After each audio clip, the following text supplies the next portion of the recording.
नमस्कार, प्रथम एजेंडा में आपका स्वागत है। हम आपको हर एक सक्सेस से मिलाते हैं, हर एक अनमोल रतन से मिलाते हैं। हम भी जहाँ जाते हैं आप भी सोचते होंगे, कभी हम दुकान पे जाते हैं, कभी हम आपको गाड़ी में ले जाते हैं, क्योंकि हमारा मेन मकसद है हकीकत दिखाना। हम कोई बनावटी नहीं करते, हम कोई सजावटी नहीं करते, हम वो दिखाते हैं जो सच होता है और सच ही होता है और जनता को समझ आना चाहिए और जनता तक पहुंचना चाहिए, क्योंकि हमें बनावट करना नहीं आता, हमें सच दिखाना आता है और प्रथम एजेंडा इसलिए प्रथम रहता है। हम आपको सबसे पहले एक सच्चे से मिलाने वाले हैं जो DKHD कपूर लाडली नूर फाउंडेशन की नेशनल सेक्रेटरी है, जो अपने NGO के माध्यम से कोरोना में गरीब बच्चों की मदद और सहायता तो करती आई है, आज विकलांग बच्चों के लिए ऐसा काम कर रही है जो विकलांग बच्चे इनके लिए प्रेरणादायक बन गए हैं। आइए सीधा हम आपको इनसे रूबरू कराते हैं। मैम, बहुत बहुत स्वागत है आपका सबसे पहले। Thank you Honey ji. Ma'am, Pratham agenda, आप सब सोचते हैं कि प्रथम एजेंडा बनावटी नहीं करता, प्रथम एजेंडा हकीकत दिखाता है, चाहे वो नेता हो, चाहे वो गरीब हो, चाहे कुछ भी हो, जो चीज़ है वो हकीकत दिखाता है, ज़मीनी हकीकत दिखाता है, तभी प्रथम एजेंडा आज प्रथम पे आया है। तो हम लोग सोच रहे होंगे कि आपकी DKHD कपूर लाडली नूर फाउंडेशन इतनी बड़ी NGO है, इतना बड़ा नाम है और आप इस दुकान में बैठे हैं। तो सबसे पहले मैं आपको बता दूं, प्रथम एजेंडा के व्यूअर्स को बता दूं, आज जो ये शख्सियत बैठी है दुकान पे, ये ज़मीन से आज आसमान तक पहुंची है, क्योंकि ये ज़मीन पे काम करने वाली व्यक्ति है। ये जानती है कि ज़मीन से ऊपर कैसे उठा सकता है और इसी विषय को लेकर हम इनसे बात करने बैठे हैं। सुल्ताना जी, बहुत बहुत स्वागत है। जनता आपसे जानना चाहती है ये NGO का स्थापना कैसे हुई, कैसे कारवा बनता गया, कैसे टीम बनती गई और ये NGO आज कैसे इतनी दूर तक पहुंची। Thank you Honey ji, thank you Pratham agenda. और सबसे पहले मैं प्रथम एजेंडा का थैंक यू करना चाहूँगी कि आज वो मेरे पास आई है और मैंने इनको काफ़ी सारा देखा है, बहुत सारे मतलब इन्होंने हर जगह जगह पे जा के, कभी रोड पे, कभी बस में, कभी बारिश में, तूफान में, मैंने काफ़ी सारे इनको देखा है कि हर जगह काम करती है और एक सक्सेसफुल प्रथम एजेंडा है। तो आज मैं इन्हीं के माध्यम से पूरे देशवासियों को बताना चाहती हूँ कि मैं किस तरीके से अपनी NGO का मैंने स्थापना की है और किस तरीके से मैं आगे कार्य कर रही हूँ और आगे भी करूँगी। तो मैं इनके थ्रू बताना चाहती हूँ। जी हनी जी। मैम, DKHD कपूर लाडली नूर फाउंडेशन, लोग तो कहते हैं दिल्ली की लाडली फाउंडेशन, कि दिल्ली की लाडली कितना काम कर रही है और आगे कितना काम करेगी? सर, अभी तो हनी जी मैंने अभी काम समझ लीजिए कि अभी तो नापा है मुट्ठी भर ज़मीन, अभी पूरा आसमान बाकी है। तो अभी तो मैं आपको रोकना चाहूँगा, आपने इतनी अच्छी बात बोली, मुट्ठी भर ज़मीन आसमान बाकी है। और जिस तरह से आप ज़मीनी हकीकत में काम कर रहे हैं और जिस तरह से लोग बहुत सोचते होंगे कि प्रथम एजेंडा कहीं भी इंटरव्यू ले लेता है, दुकान पे ले लेता है, कहीं भी ले लेता है, ये दिखावा करता है, लेकिन ये दिखावा नहीं है, ये ज़मीनी हकीकत है और इस विषय को हम आगे बढ़ाते हैं। नहीं, देखिए, दिखावा अलग चीज़ होती है और काम करना अलग चीज़ होता है और हकीकत दिखाना अलग चीज़ है। तो हकीकत जो है ना, वो ज़रूरी नहीं है कि आप एक जगह बैठ के दिखा सकते हैं, आप एक जगह खड़े होकर दिखा सकते हैं। हकीकत यह है, जो हकीकत होता है वो एक्चुअल में हम जो रास्ते में चल रहे होते हैं, जो हमारे साथ दुर्घटना हो रही होती है, हमारे साथ कोई भी चीज़ होती है, तो आज मैंने कोई भी ऐसा न्यूज़ चैनल नहीं देखा जो कि आपको इस तरीके से दिखाएगा, लेकिन प्रथम एजेंडा ऐसा चैनल है जिन्होंने हकीकत दिखाया है किसी भी चीज़ के बारे में। आज चाहे आप किसी भी कार्य को लेके चल लीजिए, किसी नेता को लेके चल लीजिए, आप किसी भी चीज़ को भी लेके चल लीजिए, एक प्रथम एजेंडा है जो इन्होंने सक्सेसफुल हर चीज़, चाहे कोई सक्सेसफुल इंसान हो, चाहे कोई कामयाब इंसान हो, चाहे कोई अनकामयाब इंसान हो, सब चीज़ के बारे में जो बताती है वो हकीकत बताती है। और आज मैं भी जो भी बताऊंगी वो भी मैं हकीकत बताऊंगी। आप इस चैनल के माध्यम से पूरे देशवासियों को मेरे दिखा सकते हैं कि मैं जो कर रहा है, जो मैंने किया है, वो मैं हकीकत बताऊंगी आपको। चलिए शुरुआत करते हैं हम इस कार्यक्रम की। सुल्ताना जी, ये लाडली फाउंडेशन कैसे शुरुआत हुई, इस लाडली फाउंडेशन ने कितना काम किया, ये जनता जानना चाहती है। क्योंकि कहते हैं ना कि नाम तो बहुत होते हैं, नाम उसी का होता है जो काम करती है। ये फाउंडेशन काम कर रही है तभी आज इसका नाम है। सर, मैं ये बताना चाहूँगी कि मैं भी एक मिडिल क्लास फैमिली से बिलोंग करती हूँ। तो मैंने ये चीज़ देखा कि पहले मेरी ऐसी सोच नहीं थी, क्योंकि हमारे को जब हम स्कूल में पढ़ रहे होते तो हमें कुछ भी पता नहीं होता है कि हमें क्या करना है, क्या नहीं करना आगे चल के।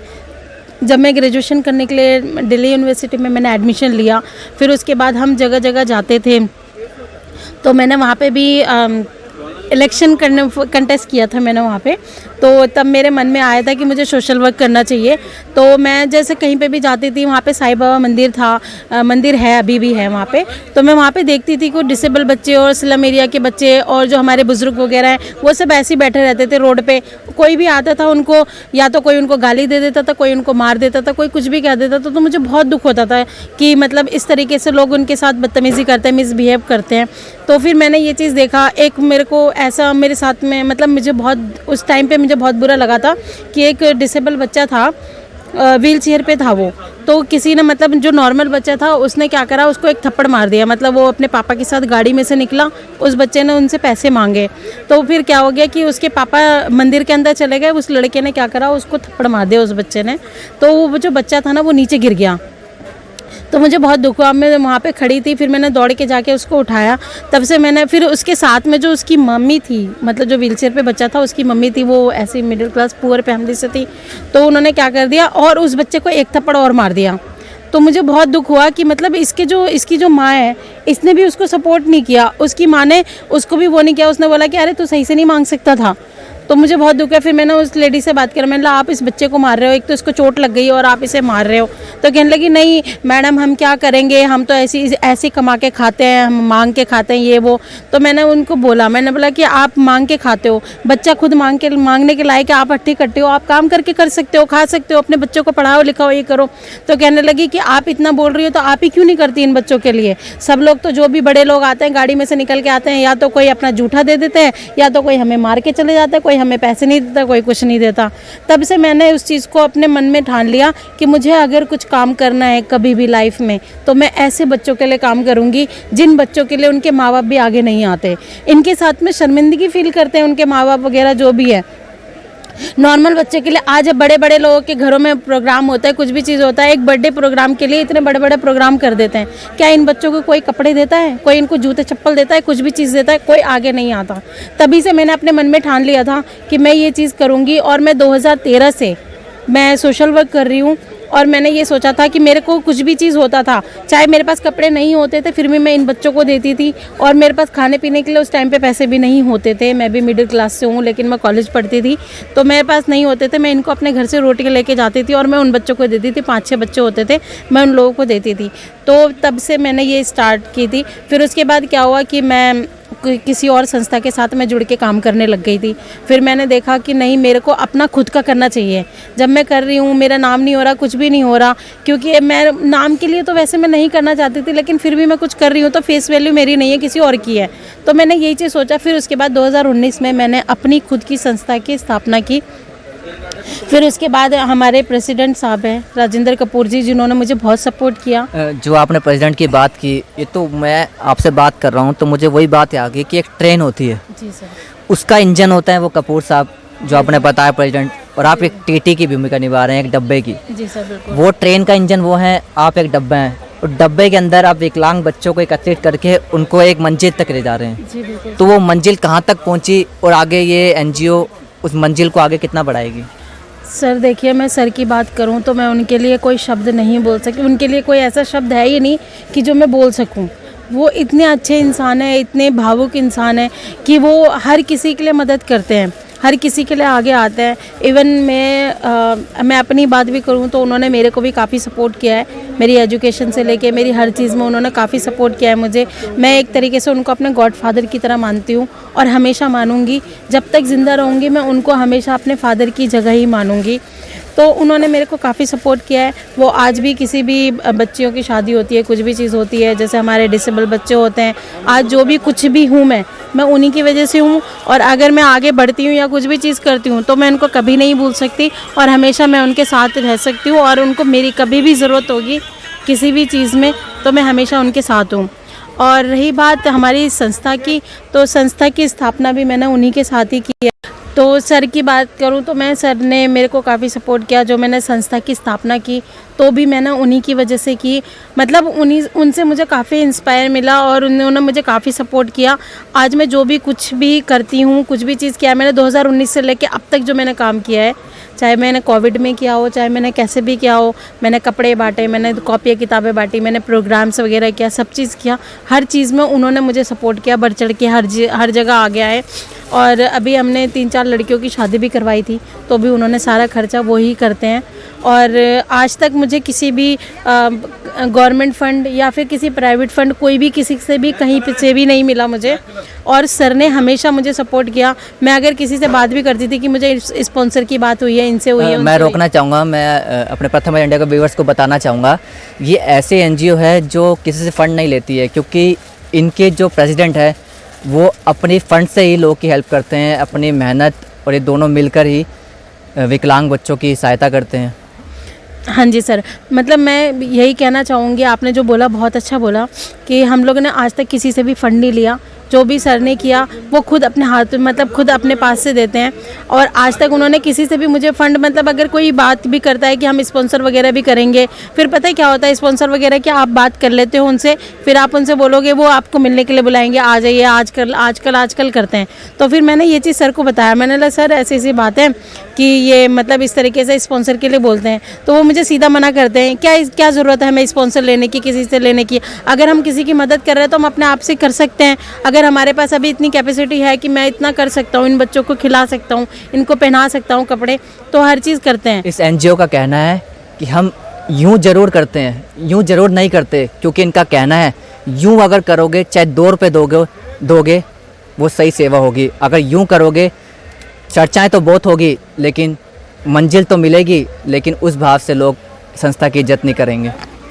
तो मैं यही कहना चाहूँगी कि जो हमारे सर हैं, उनकी एक शॉप है, अभी भी मैं उसी शॉप में ही बैठी हुई हूँ। तो उनकी शॉप है, उनके यहाँ पे क्या होता है कि कपड़े वगैरह सब चीज़ है, तो वो हर सर्दी में हर गर्मी में इन बच्चों के लिए अलग से कपड़े मंगवाते हैं, अलग से कपड़े वो करवाते हैं। अभी भी आपके आने से पहले भी उन्होंने यही चीज़ डिस्कस किया है कि हमारे पास बहुत सारे कपड़े हैं तो इन बच्चों को देना है। तो वो पहले उन बच्चों के बारे में सोचते हैं। खाने की कोई चीज़ होती है, भंडारा वगैरह भी हर टाइम टू टाइम करवाते हैं, हर मंगलवार को तो वो करवाते हैं। मतलब वो खुद से आगे बढ़ चढ़ के आते हैं। तो आज मैंने जो कुछ भी सीखा है उन्हीं की वजह से सीखा है, और मैं चाहती हूँ कि मैं इन बच्चों के लिए ही काम करूँ ताकि इन बच्चों को हम आगे बढ़ा सकें, इन बच्चों को एक अच्छा प्लेटफॉर्म दे सकें, और इन बच्चों को जो कि इनके पेरेंट्स भी इनके आगे नहीं आते, इनके आगे सेम फील करते हैं। तो मैं चाहती हूँ कि इन पेरेंट्स को भी आपके न्यूज़ चैनल के माध्यम से मैं इन पेरेंट्स को और पूरे देशवासियों को यही बताना चाहूँगी कि जो भी डिसेबल बच्चा या आपको विकलांग बच्चा कोई भी दिखता है, या सीनियर सिटीज़न आपको बाहर दिखते हैं, कोई भी दिखते हैं, तो प्लीज़ आप इनकी मदद कीजिए, इनके लिए आगे आइए। इनको घर से बेघर हो चुके होते हैं ये, लेकिन मैं चाहूँगी कि जो भी हमारे भाई बंधु जो भी हैं, प्लीज़ अपने माँ बाप की, अपने भाई बहन की कदर कीजिए, उनको अपने घर से बेघर मत कीजिए, और जो आपके बच्चे जो डिसेबल बच्चे हैं उनको भी आगे से सपोर्ट कीजिए, उनको भी प्लेटफॉर्म दीजिए, क्योंकि उनके अंदर टैलेंट बहुत होता है, उनका माइंड बहुत तेज़ होता है। अगर हम उनको कोई भी काम करने के लिए, आप उनको बोल सकते हो, आप उनको कोई भी काम सिखा सकते हो, हैंडीक्राफ्ट का काम आता है, आर्टिस्ट बना मतलब ड्राइंग वगैरह आता है, और उनको गाना वगैरह बहुत अच्छा आता है, गाने का बहुत शौक होता है उनको, आप गाना सिखा सकते हैं, उनको गिटार बजाना सिखा सकते हैं, ताकि उनको आगे प्लेटफॉर्म मिले। क्योंकि हमारे जैसे कि सेलिब्रिटी वगैरह होते हैं, उनको भी गिटार बजाने की, सिंगिंग की, ऐसे बच्चों की ज़रूरत होती है, तो हम इन बच्चों को आगे ला सकते हैं। अभी लास्ट टाइम मैंने रिसेंटली एक प्रोग्राम किया था, आप भी आए थे मेरे प्रोग्राम में हनी जी, तो उस प्रोग्राम में भी हमने किया था कि एक डायरेक्टर सर आए थे हमारे प्रोग्राम में, तो उन्होंने हमारे 2-3 बच्चों को सिलेक्ट किया था। आज उन बच्चों को भी मौका दिया उन लोगों ने फिल्म में आने के लिए। तो मैं चाहती हूँ कि ऐसे बच्चों को मौका दीजिए, और अगर आप इनसे हैंडीक्राफ्ट वगैरह का कुछ भी काम करवाते हैं तो इन बच्चों का मनोबल बढ़ेगा। अभी दिवाली आने वाली है, तो आप इन बच्चों से कुछ डेकोरेटिव दिया या कुछ ऐसी चीज़ बनवा रहे हैं ताकि वो लोगों के तक पहुँचे? हाँ जी, मैंने अभी यही चीज़ हम लोगों ने अभी धूप बत्ती वगैरह जो होते हैं, ये हमने बच्चों को बोला है बनाने के लिए, और क्या कहते हैं हैंडीक्राफ्ट के जैसे माला वगैरह होती हैं, ये चीज़ें हमने उन बच्चों को दिया है बनाने के लिए। और हमने ये सोचा है कि ये बच्चे खुद अपने स्टॉल लगाएंगे, खुद ये अर्निंग करेंगे, तो इनको खुद को लगेगा, इनका एक मनोबल बढ़ेगा, इनके अंदर मन से उत्साह होगी कि हम भी काम कर सकते हैं, हम भी आगे बढ़ सकते हैं। तो आज हम लोगों ने ये चीज़ किया है। अभी दिवाली की सेल लगेगी तो हम इन बच्चों को खुद स्टॉल पे बिठाएंगे, हो सकेगा तो मैं आपको दिखाऊंगी भी प्रथम एजेंडा के माध्यम से। तो आप लोग भी देखिएगा और इन बच्चों को आगे लाइए और हमारा सपोर्ट कीजिए। और मैं सबसे यही कहना चाहूँगी कि अगर मेरी कहीं पे भी ऐसे बच्चों के लिए ज़रूरत हो तो आप मेरे से कांटेक्ट कर सकते हैं, प्रथम एजेंडा के माध्यम से भी कर सकते हैं। मेरा कांटेक्ट नंबर भी है, मेरी वेबसाइट भी है, तो आप उससे कांटेक्ट कर सकते हैं। अगर आप लोग नहीं आ सकते मेरे पास तो मैं आपके पास आ जाऊँगी इन बच्चों की मदद के लिए। आप अपना नंबर एक बार प्रथम एजेंडा को बताना चाहेंगे? हाँ जी, मेरा नंबर 7835896110, ये मेरा कांटेक्ट और नंबर लोग है। आपको सर्च करना चाहें तो किससे करें? DKSD कपूर लाडली नूर फाउंडेशन के नाम से आप सर्च कर सकते हैं। बाकी प्रथम एजेंडा तो है ही, आप इस पे भी सर्च कर सकते हैं, तो हम आपको मिल सकते हैं। चलिए, जैसा कि उन्होंने बताया, प्रथम एजेंडा में अगर आप सर्च करते हैं DKSD कपूर लाडली नूर फाउंडेशन, हमेशा आपको प्रथम में दिखाई देगी, क्योंकि ये वैसी संस्था है जो प्रथम में तो है और लोगों की सेवा कर रही है। मैं आपसे अनुरोध करना चाहूँगा, अगर हमारे देश में तो कई करोड़ लोग हैं, लेकिन मैं बस इतना ही कहना चाहूँगा, अगर 1 लाख लोग भी एक रुपया भी डालते हैं तो इस 1 रुपये से कई लाख कई करोड़ बनते हैं, और इस करोड़ों से इन गरीब बच्चों की मदद हो सकती है। आप देख रहे होंगे प्रथम एजेंडा की स्क्रीन पे DKSD कपूर लाडली नूर फाउंडेशन का अकाउंट नंबर भी चल रहा है, फ़ोन नंबर भी चल रहा है, फ़ोन पे नंबर भी चल रहा है। आप यहाँ पर डाल सकते हैं, और ऐसा नहीं है कि ये पैसा कहीं गलत यूज़ होगा, ये पैसा अच्छी जगह यूज़ होगा। चाहे आप 1 रुपये डालते हैं, चाहे आप 10 रुपये डालते हैं, चाहे आप 20 रुपये डालते हैं, चाहे आप 100 रुपये डालते हैं, इसकी स्लिप चाहे ऑनलाइन आपको मिले, चाहे आपको घर पे मिले, चाहे आप इनसे मिल के लें, आपको स्लिप ज़रूर मिलेगी। इसी को कहते हैं ना कि सेवा, असली सेवा इसी को कहते हैं।